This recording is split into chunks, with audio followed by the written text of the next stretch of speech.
Acompanhe o debate sobre história urbana e as temporalidades, escalas e pontos de vista contrastantes, com a professora Maria Estela Bresciani, da Unicamp. Então, o meu papel aqui é abrir a palavra a todos, descalibrar completamente a altura no microfone aqui, romper a escala da altura do microfone. E também... Opa, ótimo. Eu vou ter que arrumar de novo.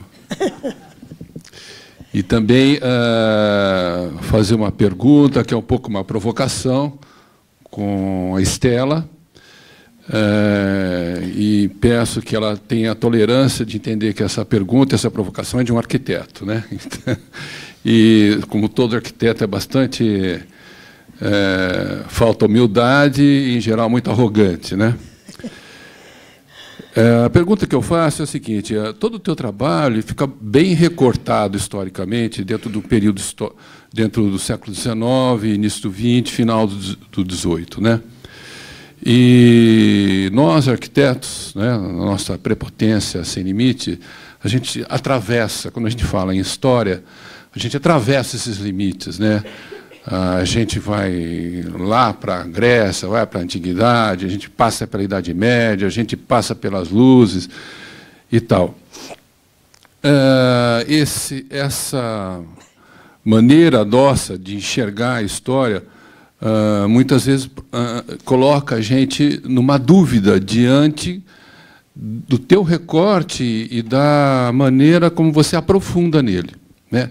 Nós não temos essa coisa dessa... profundidade gigantesca, né?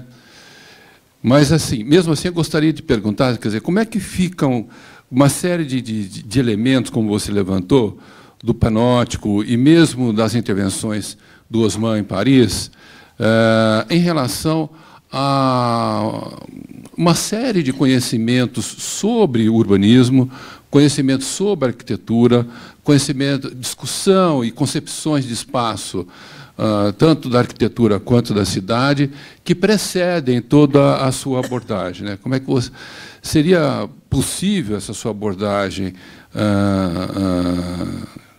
transitar por aí tudo ou não? Precisamos realmente ficar recortados disso daí. Isso é uma curiosidade pessoal minha. Tá bom. Bom, é uma pergunta realmente, uma pergunta difícil, uma pergunta interessante. E vou ver se eu dou conta de responder.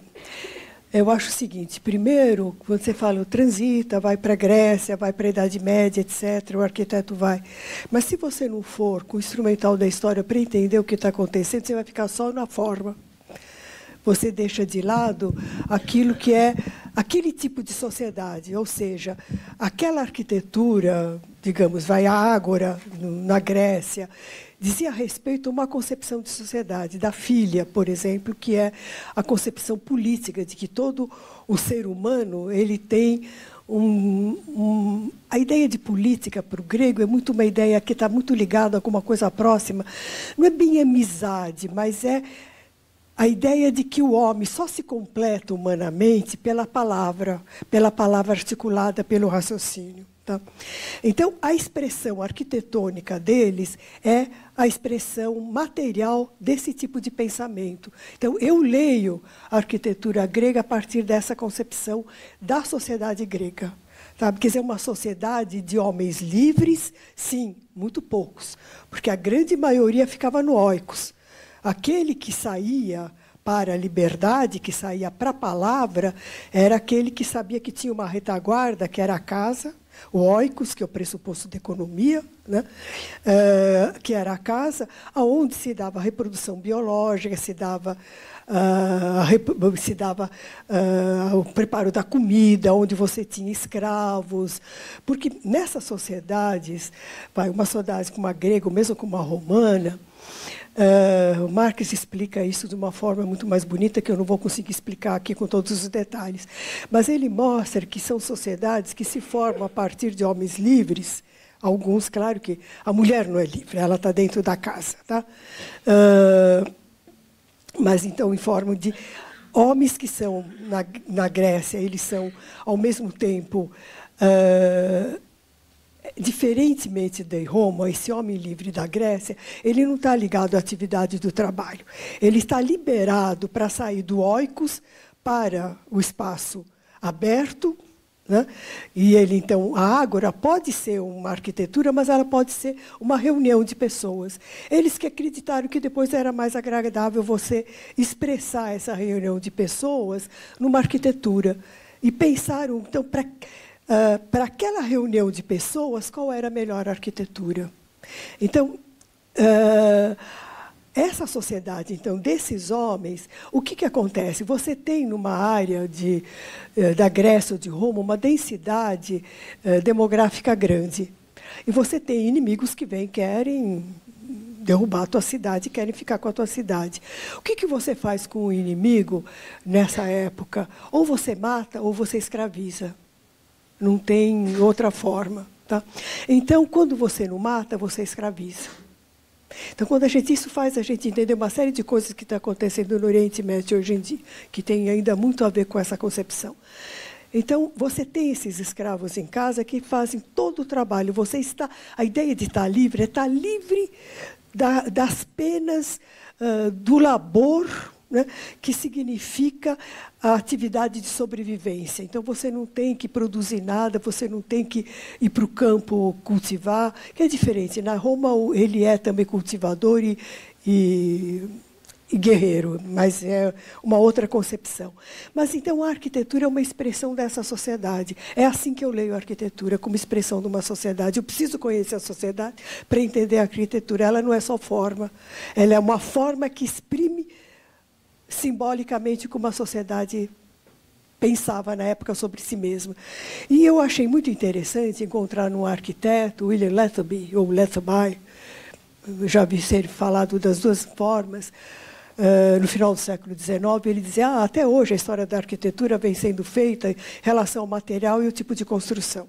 Então, se era argila, então se construía com barro determinado tipo de arquitetura. Se tinha mármore disponível, se construía de outra maneira. Se esquece da dimensão simbólica da arquitetura, que é extremamente importante. E ele tem um livro que chama Mito, Arquitetura... Tem 2 ou 3 nomes, agora eu não me lembro exatamente, em que ele trabalha com essa ideia e diz que a primeira expressão simbólica foi o templo. Então, ele vai trabalhar muito com essa noção dessa expressão religiosa, seja ela qual fosse, né, qualquer religião panteísta ou o que fosse, mas ela se expressando no templo. Então, a minha leitura da arquitetura ela vai muito pela sociedade. E não pela forma. Quer dizer, a forma, para mim, vocês leem forma muito melhor do que eu. Vocês são educados para ler forma, vocês têm formação para ler forma. Eu olho aquela arquitetura para entender o que simbolicamente eles quiseram expressar com aquilo. Sei lá, quando eu acompanhei, por exemplo, o processo de construção do Mercado Municipal de São Paulo, a Marta conhece um pouco essa questão, porque ela trabalhou lá com a Várzea do Carmo, né? Foram feitos 12 projetos e nenhum foi aceito, porque eles diziam, tanto o pessoal da prefeitura quanto o pessoal da Assembleia Legislativa, que aquelas propostas não expressavam a pujança de São Paulo, a riqueza de São Paulo. Aí eles encomendam para o arquiteto Ramos de Azevedo, para o escritório dele, que era o que construiu praticamente todo edifício público de São Paulo, né, até a década de 1930, acho que dos últimos são o Fórum, né, o Palácio da Justiça, né, na Praça Clóvis Bevilacqua, né, e agora foi derrubada aquela coisa pavorosa que foi feita de juntar a Praça da Sé com a Clóvis Bevilacqua. Mas, enfim, é para ele que dá. E ele, então, põe uma estrutura de ferro com argamassa em volta, com tijolos em volta, para dar essa pujança. Quer dizer, já tinha métodos modernos, sabia como construir com concreto, mas não vai ser a forma que ele vai. Por fora vai parecer como sendo uma construção antiga ainda, embora não fosse, né? Com aquelas grandes cabeças de séries, significando abundância, né, em cada janela, etc. É um símbolo, é simbólica, a arquitetura é simbólica, é extremamente importante. Então, eu leio muito mais essa parte, essa vontade que as pessoas tiveram na época de expressar essa pujança de São Paulo, que era como eles diziam na época, né? Então, um pouco é essa a ideia. Então, eu acho que isso, para mim, me ajuda a pensar hoje em dia. Eu posso pensar uma cidade hoje em dia a partir desses pressupostos, porque o que eu estava falando, eles persistem até hoje. Eu peguei alguns depoimentos que saíram em jornal, no Estadão principalmente, do Cândido Malta, de várias pessoas, agora eu não me lembro, bom, enfim, da Marlise Meyer, não. Bom, de vários arquitetos, urbanistas, falando dos problemas de São Paulo, isso em 2004, eu acho, mais ou menos por aí. Não, depois, um pouco depois, acho que 2010, se não me engano. E depois, eu peguei, no mesmo ano, saiu uma revista da USP, chamada, que foi sobre cidade, sobre São Paulo. São Paulo Hoje, se não me engano, o número se chama. Que também é praticamente, quer dizer, a grande maioria dos artigos são de arquitetos. Tá? E Nabil Bonduque, Raquel Ronick, vários outros também. Eu estou me lembrando desses porque foram os que eu li bastante, porque eram artigos que eu achei realmente muito interessantes. Mas tinham também vários daqueles que tinham sido entrevistados e que tinham saído no Estadão. O que é interessante é que o campo conceitual que eles estão utilizando para falar dos problemas da cidade é esse mesmo que eu apresentei para vocês. E foi isso que me fez voltar aí a mapear bastante o século XIX e ver como ainda são as mesmas questões, é o mesmo campo conceitual, mais elaborado, quanto mais elaborado, mais você pode dividir, mais você pode precisar as coisas, mas a base do campo conceitual ainda é sanitarista. O que é sustentabilidade, gente? O que é essa concepção organicista de cidade, orgânica de cidade? É muito uma concepção que vem da biologia e da medicina. Se a gente pensar, o grande primeiro planejamento, ou que propõe um planejamento regional, que é o Patrick Guedes, ele é um biólogo. Né? E a ideia dele, olha, a imagem que ele faz, né, do planejamento regional, né, campo com cidade, precisa do porto também, ou da via férrea, da estação de trem, etc., porque as coisas, a cidade não existe sem o campo, porque o campo alimenta a cidade. Me lembrou muito, eu não sei se vocês conhecem, a imagem do bom governo e de mau governo que tem em Siena, na prefeitura de Siena. O bom governo é exatamente essa concepção que você tem no Guedes. Então, você vê uma retomada numa concepção medieval, que a cidade não é uma coisa fechada, mas que ela é alimentada pelo campo, que ela depende do campo para captar a água, para levar as mercadorias urbanas, para ter... Olha, eu posso passar para você o artigo que eu fiz, se você quiser, onde eu trabalhei primeiro com chama Interdisciplinaridade e Transdisciplinaridade nos Estudos Urbanos. Ele saiu na Revista Urbana, acho que do fim do ano passado. Tá? Ele saiu com todas as imagens, tudo direitinho, porque ele saiu a primeira vez sem imagem, porque a editora achou que ficaria caríssimo pôr as imagens, não pôs, então saiu só o texto. Mas depois, na Revista Urbana, como é uma revista por meio eletrônico, deu para pôr todas as imagens. A base conceitual, eu tirei a base conceitual com a qual eles analisavam a cidade e transpus para esse campo conceitual do século XIX. É o mesmo, não mudou. Eu acho que uma coisa que seria importante, que eu acho que é o que eu queria passar para vocês, o quanto é importante entender essa transdisciplinaridade constitutiva do campo conceitual do urbanismo, que ela é formulada no final do século XVIII, ela ganha muita força no decorrer do século XIX, ela se formula a partir daquelas intervenções que ainda chamavam embellissement, melhoramentos urbanos, urban improvements, que é o que acontece em Londres, e que vai chamar urbanismo no início do século XX, de uma forma jamais fechada e urbanística. Mas você tem uma série de leis que na Inglaterra começam já a partir dos anos 40, 50, que vão organizando um pouco a cidade, começam organizando pela questão do mercado de trabalho, mas também vão organizar o espaço urbano. Então, você sabe, tem esse pano do... Olha, eu acho que a coisa que mais me chamou a atenção, me deu mais vontade de estudar o E.A. Mello foi isso, foi ele dizer, no primeiro texto sobre urbanismo, que você precisa do trabalho do legislador, do engenheiro, do arquiteto e do cientista social, por exemplo. Sem tudo isso, você não faz urbanismo, você faz técnica, você faz forma, mas não faz urbanismo propriamente dito, dentro desse campo conceitual denso, né, que é o que eu estou tentando apresentar aqui para vocês. Não sei se eu dei uma resposta para você. Acho que eu estou sendo tão impositiva, mas não é isso. É que eu queria realmente passar um elemento de reflexão para vocês. Do quanto que não é forma só. A forma é a expressão de uma sociedade. A arquitetura moderna é a expressão de uma sociedade que já na arte estava trabalhando com as formas básicas simples do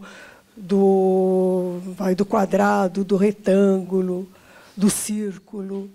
Né? E tudo isso vai ser transposto. Bom, vamos limpar a arquitetura. O Otto Wagner, por exemplo, em Viena, ele começa com essa arquitetura neoclássica ou eclética, depois ele limpa, né, a parede externa, põe a janela próxima da parede, né, não tem mais aquele recuo, aquele peitoril, etc. E porque ele diz, não, a janela é janela, ela tem que abrir para a rua, ela tem que mostrar a sua função. Então, o que você tem atrás dessa concepção da arquitetura moderna de função? Você tem o pensamento utilitarista, que foi formulado lá no final do 18, início do 19, que está presente na concepção de função, né, de que a forma tem que corresponder a uma função ou a um programa. Não é muito isso que a gente utiliza em comum. Quer dizer, qual é o programa que você vai construir, por exemplo, para um equipamento do tipo escola? O que deve ter? Deve ter a sala de aula, deve ter sala do diretor, o recreio, o banheiro masculino, banheiro feminino. É a partir desses pressupostos que vem de onde? Vem do campo da moral, vem do campo da utilidade de como você organiza a sala de aula. Como é que as salas de aulas eram organizadas antes? Você tinha um montão de mesa, você tinha alunos mais avançados que ajudavam a ensinar alunos mais atrasados, isso até o final do século XIX.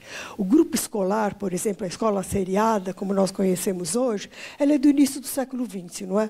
Quando eles começam a fazer os grupos escolares.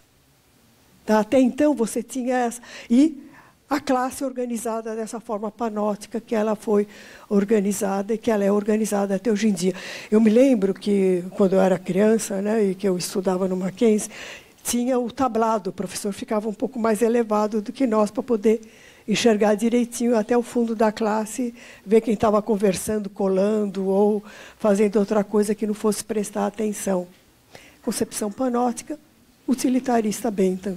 Então, eu acho que é nesse ponto que eu acho que o historiador pode trabalhar junto com o arquiteto, desmontando um pouco esse conhecimento que parece tão acabado para vocês.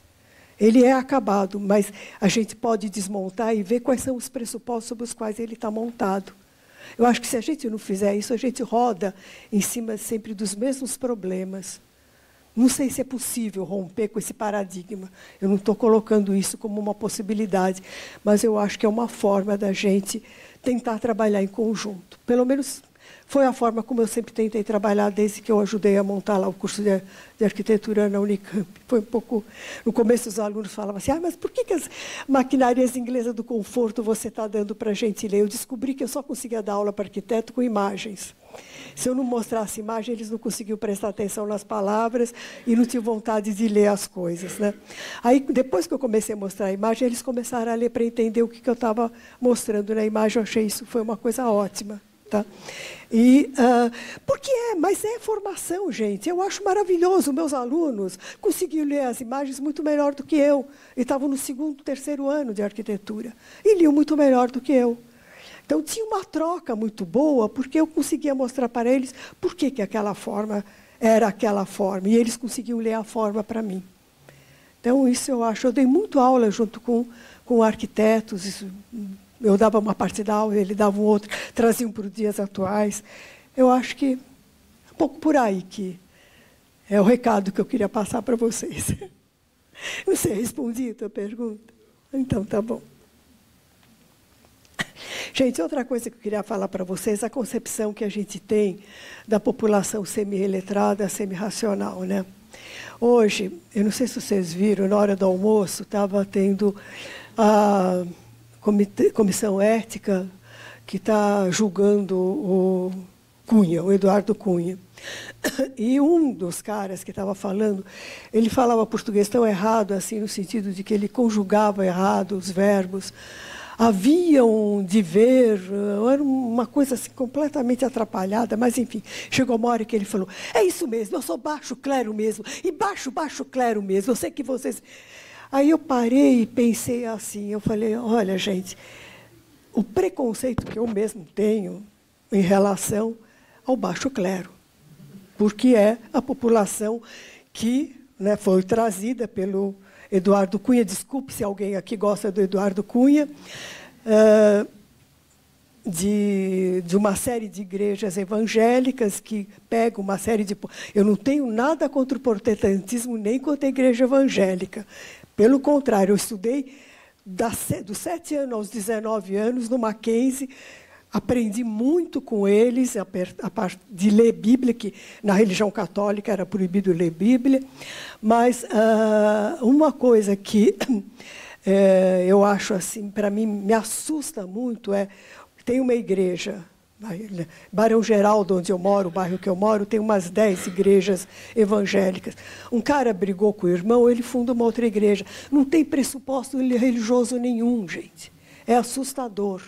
E cobra um dízimo dessas pessoas, né? Então, é assustador. Então, qual é o meu preconceito? Precisaria levar luzes a essas pessoas para eles não serem pegos nessa armadilha. É uma concepção culta, é uma concepção preconceituosa. Preconceito, não resta dúvida. Então, a gente não se livra deles facilmente. Eu posso ser crítica e, ao mesmo tempo, ser atora do preconceito. Mas eu acho que é uma coisa que vale a pena pensar, sabe? As palavras significam, os nossos preconceitos dirigem a nossa vida, a nossa forma de se relacionar com as pessoas. Eu acho que... Por que o quarto de empregada, hoje em dia nem tem mais, ficava perto da área de serviço? Na minha casa é assim. Para ela saber qual é o seu lugar, não é verdade? Casa da família aqui. Por que se fez sala de visita? Isso não existia, porque é a área em que você recebe o estranho. Estranho no sentido de que não é da família. Tá? A área privada é da família. Ou seja, um dos pressupostos da moral burguesa, que não tem nada a ver com a aristocracia não tem esses problemas. Não sei se vocês viram aquele seriado, Downton Abbey.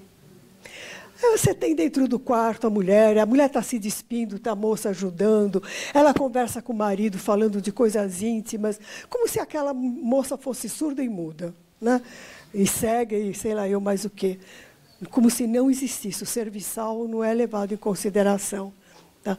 Então, eu acho que é um pouco isso que eu falo, Verônica. Gente, como é que o pessoal da Globo consegue ficar com isso tantas horas? Que dá dor de cabeça. Estela, você está me ouvindo bem? Não, tem duas questões aí que coloco para você, né? Que você coloca essa questão da construção, né, social, histórica, né, conceitual, sobre a cidade, né? Quer dizer, isso já é produto de várias construções anteriores, né? Esse olhar sobre a cidade. E muito, você termina a sua fala muito também pautada na Anne Coquelin, né? Sobre a questão da paisagem. E aí eu queria saber um pouco qual é a sua opinião, se há espaço para a subjetividade. Sobre o quê? a subjetividade sim. e para o inconsciente, ou seja, para esse lugar que ainda não está totalmente domado pela essa construção histórica, social. Isso é uma primeira questão. Uma segunda questão, né, você pensando como historiadora, né, sobre as cidades e o dia a dia das pessoas, né, está muito mesclado pela tecnologia, pela tecnologia informacional, né?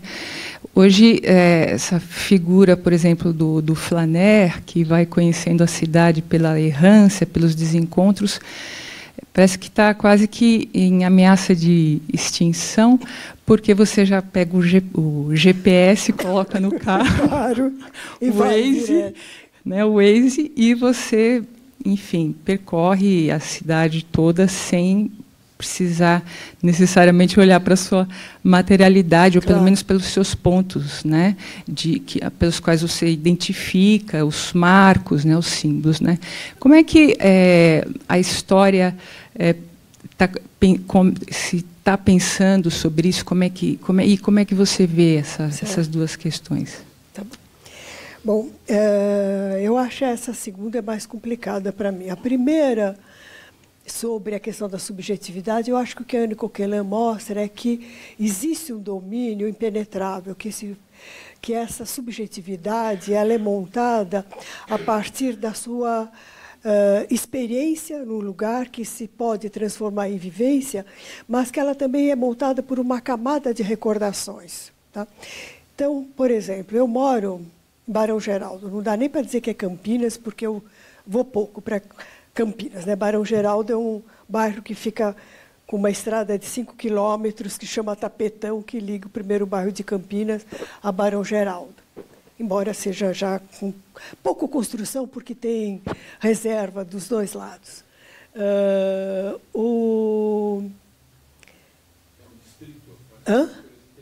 Como? É mais fácil o quê? É um distrito, um subdistrito de Campinas, né? Na verdade, ele tem uma subprefeitura, tem uma série de coisas desse tipo.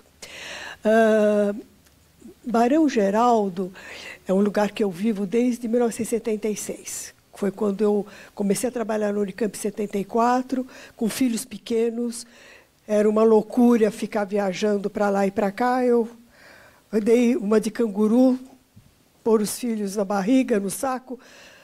Falei para o meu marido, vamos embora? Ele, vamos, porque você está tendo a vida que eu pedi a Deus, que era passar vários dias fora de casa. Então, ele passou a ficar mais tempo em São Paulo, ia para Campinas, claro, mas para mim foi um alívio ter mudado para lá, perto da Unicamp, poder... Eu acho que eu dei uma infância para meus filhos muito melhor do que eu tive em São Paulo, porque eu morava em São Paulo e eu não saía do jardim. Minha mãe ainda dizia, não vai muito perto do portão, porque a cigana pode te pegar. Então, tive uma vida bastante segregada em São Paulo. Nem todo mundo teve essa experiência, mas minha experiência de vida de São Paulo é bastante segregada. Mas até hoje, quando eu penso cidade, eu penso São Paulo. Porque eu vivi em São Paulo até uma idade adulta, até 33 anos. Então, São Paulo, para mim, ela tem camadas e camadas, né, de deslocamentos que eu fiz. Eu morei primeiro na Albuquerque Lins, que é uma rua que fica entre a Praça Marechal Deodoro e a Higienópolis. Depois, então, eu tenho, né, recordações muito tênues, mas tenho daquela época. Depois eu mudei durante um tempo para Santa Isabel, que é uma rua que fica na região central, é a rua que tem a Porta da Santa Casa, muito contígua ao Largo do Aroche. Tá? Então, eu tenho uma série de recordações, principalmente da casa da minha avó, que era do lado da minha, de fazer a feira, de ir na igreja. Quer dizer, você tem uma camada de recordações que formam a minha vivência. Né? Isso é subjetividade, e ninguém alcança a não ser eu mesma. Tá? Depois eu mudei para o Sumaré. Jardim das Bandeiras, um bairro que meu pai, que era engenheiro, loteou. Né? A fazenda era uma chácara de uma família que pagou para ele e ele fez o loteamento. E nós fomos morar também num dos lotes do Jardim das Bandeiras. Tá?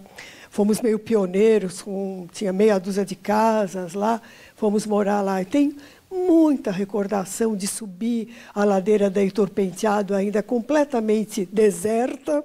Vocês imaginaram a Heitor Penteado deserta? Para chegar até o ponto do ônibus do Sumaré, na Avenida Doutor Arnaldo. Então, tudo isso está na pele.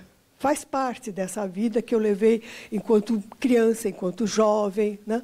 Depois, quando eu casei, eu fui morar na Alameda Santos, esquina com a Brigadeiro Luiz Antônio. Eu levava o meu filho, quando nasceu, para passear pela Paulista, porque a Alameda Santos é assim, então empurrar carrinho na Paulista era mais fácil. Eu vi vários casarões caindo, eu achava a coisa mais normal, aquilo não serve para escritório, tem que cair e fazer prédio. Só quando eu fui fazer história, é que eu comecei, porque eu fui fazer história, que a minha primeira formação foi como química industrial. Trabalhei muito em fábrica, 5 anos em fábrica, então tinha um outro tipo de vivência, achava que tudo tinha que mudar mesmo, era progresso. Para mim, São Paulo era cidade canteiro de obras, é isso mesmo, é isso que tem que acontecer. Então, tem toda essa parte dessa vivência lá. Né? Depois eu mudei para Vila Nova Conceição, que era um bairro de pequenas casas, classe média, muito próximo da Avenida Santo Amaro. Então, também, né? Depois daí eu mudei para Campinas. Então, tudo aquilo que eu vivi em São Paulo é muito, mas muito mais forte do que os, 40 anos que eu vivi em Campinas. No mesmo bairro, numa mesma casa, com uma experiência pouco variada. A experiência que eu tenho até hoje, eu não preciso de GPS para andar em São Paulo, e eu preciso para andar em Campinas. Então, vocês veem que é um absurdo, né? Mas eu acho que isso é subjetividade, isso é uma questão de um tipo de experiência que não é muito transmissível, que é cada um tem a sua. Né? Então, eu acho que isso persiste. A outra pergunta que você fez, que foi mais complexa, fala só mais um pedaço. Fala mais alto, que realmente eu estou totalmente surda aqui. A introdução das tecnologias informacionais, tanto nas moradias, né, quanto na cidade. Né, sim, dessas. Pois é, então, eu levo susto cada vez que eu vou para São Paulo, principalmente na Vila Olímpia, né, porque eu sempre entrei para ir, porque o meu apartamento fica em Moema, eu mantive um apartamento em São Paulo. Então, eu sempre entrei pela Marginal, entrava, pegava um pedacinho, né, pego ainda um pedacinho da Cidade Jardim e já pego do lado e depois, né, passo pela Vila Olímpia. Puxa, aquilo mudou tanto, gente. Aquilo era uma rua, e o pior é que ela mudou tanto, construíram prédios e não alargaram muitas ruas, alargaram algumas, mas não alargaram todas. Alargaram a Nova Faria Lima, mas as ruas internas não alargaram, aquilo ficou intransitável. Né, porque construíram prédios e não é que nem na Berrini. Né, se vocês pegarem aquela região de São Paulo, ela era a região que tinha casinhas, cada família com seu carro, se é que tinha carro, né, era isso. Hoje em dia tem prédios e um montão de carros, e as ruas continuam mais ou menos as mesmas.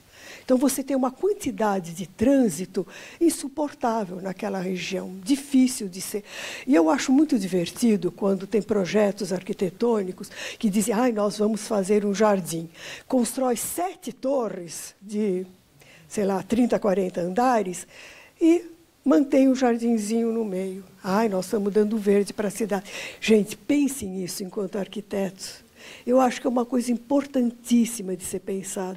Ninguém está dando verde para a cidade construindo 6 torres e mantendo um pequeno jardim, ou fazendo aquilo que a gente via da janela do meu quarto hoje, as torres com piscinas, e você falou que os apartamentos são minúsculos, são apartamentos de estudantes. Quer dizer, a ideia é um pouco essa, entendeu? Quer dizer, você não tem muito a ideia de que você substituir meia dúzia de casas, que foi o que aconteceu na Vila Nova Conceição, onde eu morava. Eu saí porque eu fui expulsa de lá, né? Porque, na verdade, na época eu não tinha lido Silêncio à Noite, e aquelas moedeiras lá de fazer concreto, funcionavam dia e noite, dia e noite, dia e noite. Você não conseguia dormir, o barulho era insuportável, né? E aquele pessoal pressionando, vende sua casa, a gente quer fazer... eu morava numa casa geminada 2 a 2, faziam 4 casas. E a turma queria a todo custo, porque o de trás eles queriam vender uma casa comprida, com um terreno grande, eles queriam juntar a casa de trás com essas 4 casas para fazer um empreendimento, fizeram. Está lá feito até hoje. Então, foi uma pressão muito grande e a gente acabou saindo de lá. Mas não se pensa, e a rua continua a mesma. Hoje em dia, a Vila Nova Conceição é um bairro impossível de se andar, você não consegue parar um carro lá, porque você não tem aonde parar, porque muitos desses prédios foram feitos numa época que não era apartamento e 4 vagas na garagem. Era um apartamento e 1 vaga na garagem, no máximo 2 vagas na garagem. Então, o resto dos carros ficam nas ruas. Então, eu acho que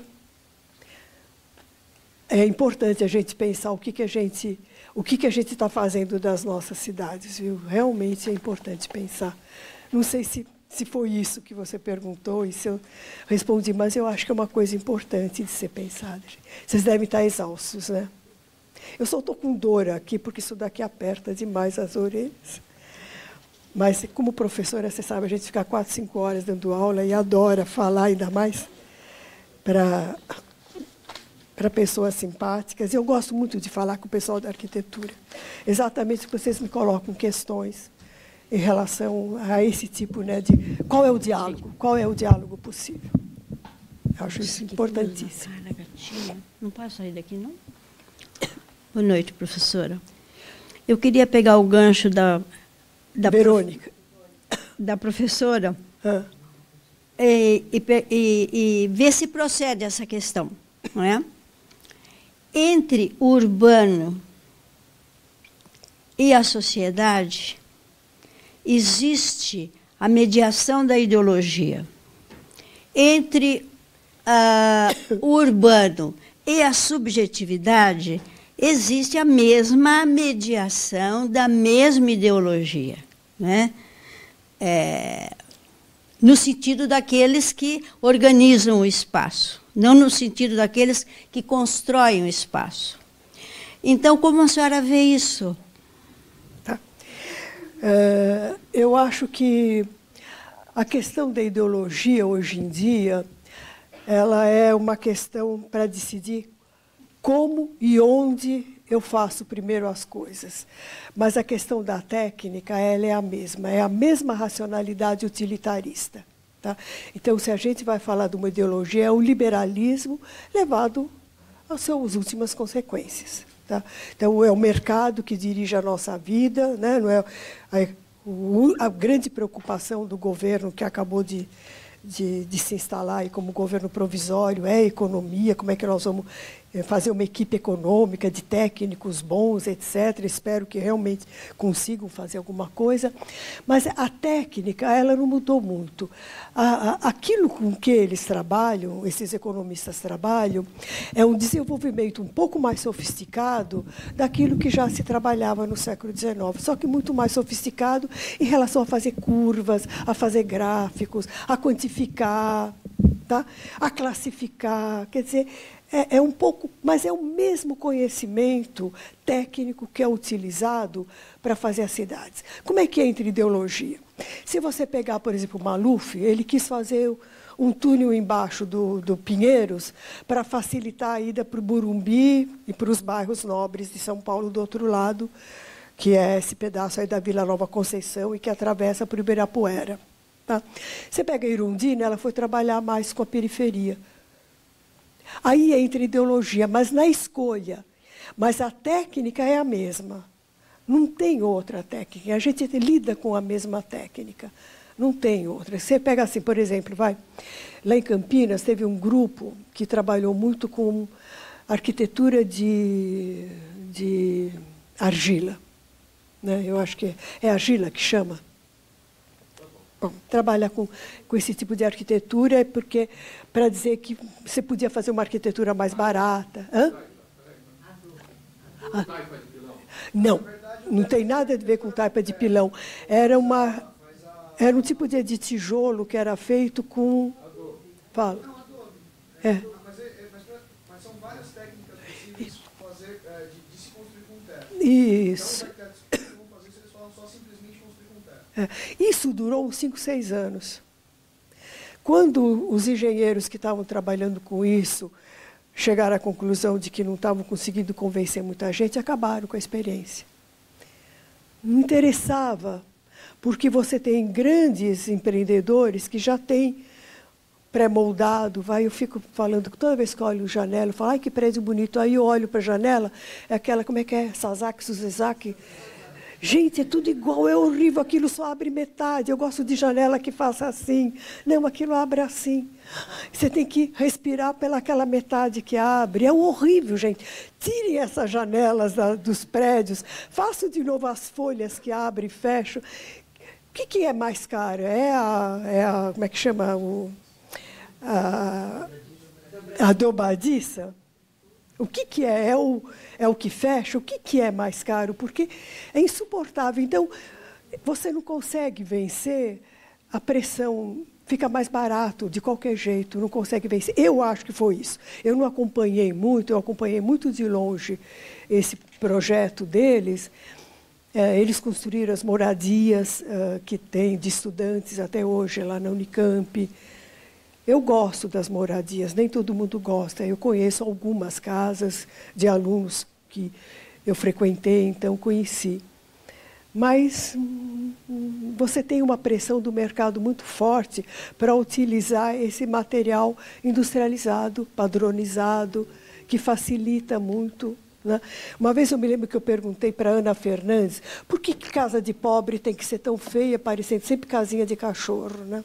Ela falou, Estela, porque se a gente puser uma varanda numa casa, encarece, digamos, R$5.000 a casa, eles não vão aceitar. Então a gente não consegue projetar. Eu acho que vocês têm que dar larga imaginação e projetar de um jeito barato coisas mais bonitas. Porque eu não estou pensando nas casas ricas e nem nesses prédios. Isso aqui é lindíssimo. Tá? E os que a gente viu do Sesc aí são maravilhosos, não é isso? Eu acho que a arquitetura é maravilhosa, eu sou a maior fã da arquitetura moderna, atual, contemporânea, não de tudo, viu? Mas de muita coisa realmente eu acho maravilhoso. Agora, acha técnica, uma coisa que sempre me...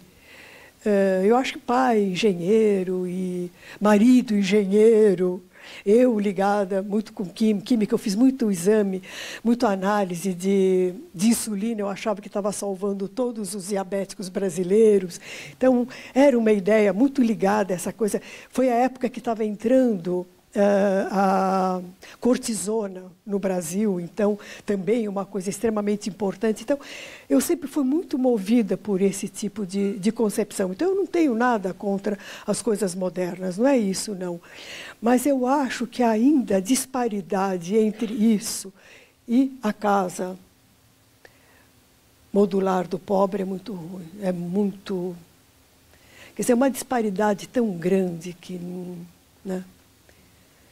Você sabe que eu me lembro ainda, nos anos muito lá para trás, quando pela primeira vez, eu não sei se foi na época do Lacerda, se não me engano, eu não me lembro exatamente quem era o prefeito do Rio, que construiu um montão de casinha desse tipo, bem casinha de cachorro, porta-janela, porta-janela, porta-janela, e derrubou uma favela e levou toda a turma para esse lugar um pouco afastado, porta e janela. Algum tempo depois, eles foram fotografar. Então, inauguração, toda aquela coisa bonita. Foram fotografar o lugar. Muitas casas tinham pego vaso sanitário e posto na porta e transformado num vaso. Adivinha o que eles disseram? Olha, essa gente é tão selvagem que não sabe usar vaso sanitário. Eu acho que tem coisas por aí que vale a pena a gente pensar um pouco. Não sei, é um pouco que... Mas eu acho que vale a pena pensar formas criativas de construir casa barata, gente, porque são muito feias. Essas Minha Casa Minha Vida é de chorar, viu? CDHU de chorar mais ainda. São muito feias. Tem que ter uma forma criativa de fazer, sei lá. Eu acho que tem. Eu acho que vocês têm criatividade e podem se liberar um pouco para fazer alguma coisa criativa, bonita, para a população de baixa renda.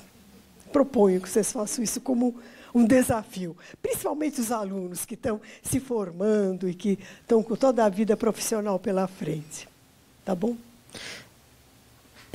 O meu papel era fechar, mas eu vou fazer uma pergunta e depois nós conversamos, só para fechar efetivamente. Quando eu comecei a discutir a possibilidade das primeiras aulas, nós quisemos ir um pouco além e propor, por exemplo, história urbana, história do urbanismo, história da cidade. E você propôs história do urbano. E, por outro lado, você nos dá uma chave de leitura das 7 portas conceituais, que em 1990 você apresenta no primeiro congresso. Só 5 portas. Aí depois falei, não, Tebas tinha 7, então tem que ser 7. Em Roma também, em Paris também, 7 colinas. Então, a diferença entre a história urbana, a história do urbanismo, a história da cidade, ela se dá, de certa forma, pela fonte, pelos olhares, etc. E tal. Quando você propõe história do urbano, você engloba todos esses... A tentativa seria englobar tudo aquilo que acontece no espaço urbano. Não só a forma, mas as relações, as redes. É uma coisa complexa, não é coisa para fazer sozinha. Sozinha dá para fazer um recorte muito pequeno, mas é a proposta de trabalho de ser interdisciplinar, um pouco aquilo que a gente fez no temático, né? Que a gente fez uma série de trocas e que, para mim, foi... Eu aprendi muito com vocês, espero que tenha sido a recíproca verdadeira. Certamente foi. E eu acho que é muito importante as pessoas lerem esse texto. Esse texto, ele, na realidade, foi formador de nós, urbanistas, na FAO, etc. e tal, que são as 7 portas da cidade, né? E que, foram 2, né? Um que saiu... Gente, eu vou tirar isso porque eu não estou aguentando mais. Espera um pouquinho. Pronto, está dando para falar assim, né? O primeiro, que foi de 1990, chamava Permanência e Ruptura, que eu falava, bom, existia uma permanência de se pensar a cidade como algo fechado, definido. O Adam Smith, ainda no século XVIII, vê a cidade como lugar da racionalidade. De repente, no século XIX, todo mundo começa a dizer que a cidade é caótica. Eu falei, alguma coisa se rompeu. Então, foi por aí que eu comecei a trabalhar, quando foi em 1990. Depois, teve o 7 Portas da Cidade, que foi organizado por um grupo da FAUSP, pela revista Espaço e Debates, em que eles reuniram historiadores, então tem o Nicolau Sevchenko, eu, o Edgar e o Nestor Goulart, e fizeram uma série de perguntas para a gente responder na hora. Então, aí eu levei já 7 Portas, que foi um pouquinho depois, acho que foi em 91, 92, mas foi logo depois. Porque esse texto foi formador para quem fez o doutorado na USP. Então, e quando eu comecei a falar com a Estela, eu sugeri no 7 Portas. Porque, foi você que sugeriu. Eu cheguei e disse, não, Estela, e as 7 Portas? Que foi uma coisa quase inicial. Talvez a primeira... Claro, foi inicial. Para mim, foi a entrada nas cidades, além do Londres e Paris, que foi a entrada a partir do Walter Benjamin, ou seja, a partir de uma concepção mais filosófica, ligada aos romancistas, como eles liam a cidade, etc. Esse foi a primeira vez que a Ana e o Marco Aurélio me puseram o desafio. Olha, você vai falar com arquitetos. E eu me lembro que eu fui no avião pensando, gente, o que eu vou falar? Eu sou uma estranha no ninho, né? Tinha passado naquela época o filme O Estranho no Ninho, do Jack Nicholson, né? Eu fiquei me sentindo meio... Falei, será que eu vou... E deu certo, foi tão bom, viu? Eu percebi que tinha espaço de diálogo. Realmente foi uma coisa muito boa a experiência em Salvador. Bem, então agora eu posso fechar. Obrigado mais uma vez pela sua generosidade e pela sempre disponibilidade de estar nos ajudando. Obrigado para você, Adalberto. Foi muito bom estar aqui com vocês. Rever Norma, Marta, toda a turma. Tá bom? Obrigada.